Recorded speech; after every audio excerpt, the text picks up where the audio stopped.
Hey everybody, I am coming to you from my hammock chair this morning, and there are a lot of bird noises in the background. So enjoy a little nature for today's video post. We're talking about time again this week, and I want to start by asking you the question, how often do you feel like you just don't have enough time? And how often do you stop and try to figure out why that is? I think it becomes a vicious cycle pretty quickly.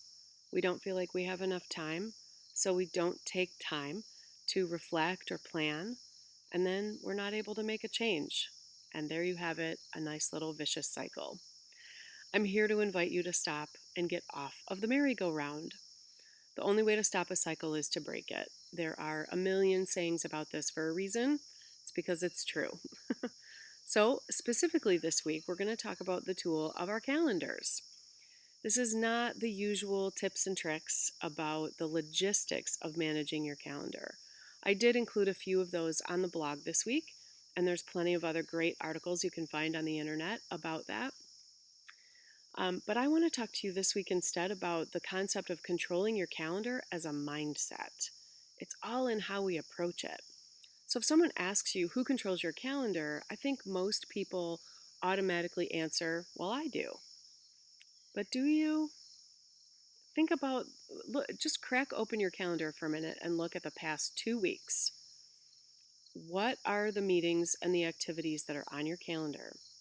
Why is each meeting or activity there? Was it proposed by you or was it proposed by someone else? Oftentimes, things get on our calendar that other people proposed, and they do serve our priorities and goals. So I'm not suggesting that simply because someone else invited you to a meeting and you said yes, automatically it's serving their priority and not yours. But I do think that sometimes that happens. So, what's the balance in your calendar? The activities and the meetings that are there, what percentage of them directly serve the goals and priorities that you have? And which of those things are distractions from those goals and priorities? And then how do you feel about it? That's a great gauge. How do you feel about it? If you are frustrated about never having enough time and feeling like you just can't catch up, you can't get on top of your priorities, you're in that hamster wheel, I think starting with what's getting on your calendar and how it's getting on your calendar is a great place to begin. So, yes, technically, we're the ones that hit the accept button.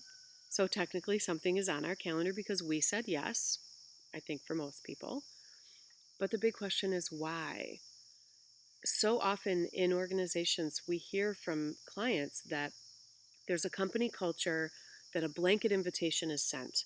Anyone who could potentially have anything to do with the topic being discussed at a meeting or the group of people assembling gets invited to the meeting. Whether or not you actually have something to contribute, whether or not it's in your best interest to be there, the invitation is issued. And often that same company culture encourages people to simply automatically say, yes, I'll come. And pretty soon your calendar is filled with meetings that you're not really sure why you're going. You're not really sure how they're benefiting you or what you might even have to contribute.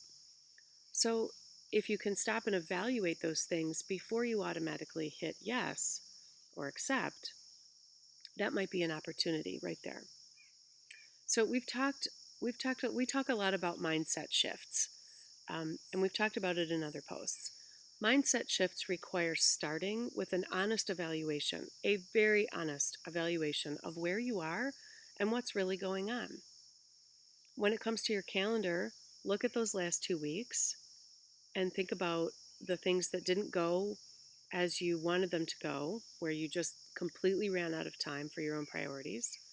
And then look at the coming 2 weeks. Where are there opportunities to block out time for your priorities? Maybe you want to schedule some reflection time or some planning time. Maybe you just want to schedule some heads down working time where you're not disturbed to be able to actually make progress on a project or a deadline. Maybe you need to schedule some time to get outside, sit in a hammock chair, and get in some fresh air. Here's the challenge that I want to invite you to take up this week. Name 3 activities that you would like to block time for in your calendar in the coming week. Find time slots to block off to complete each of those activities. And then hold yourself accountable to honoring them the same way that you would a meeting request from a boss or a client. And then come back and let us know how it goes. We're always curious to hear your feedback and your thoughts. So, pardon me, find our blog on our website or any social media outlet and leave a comment. Leave a comment here if you like, and let us know how it goes. Tell us your ideas. Have a great week.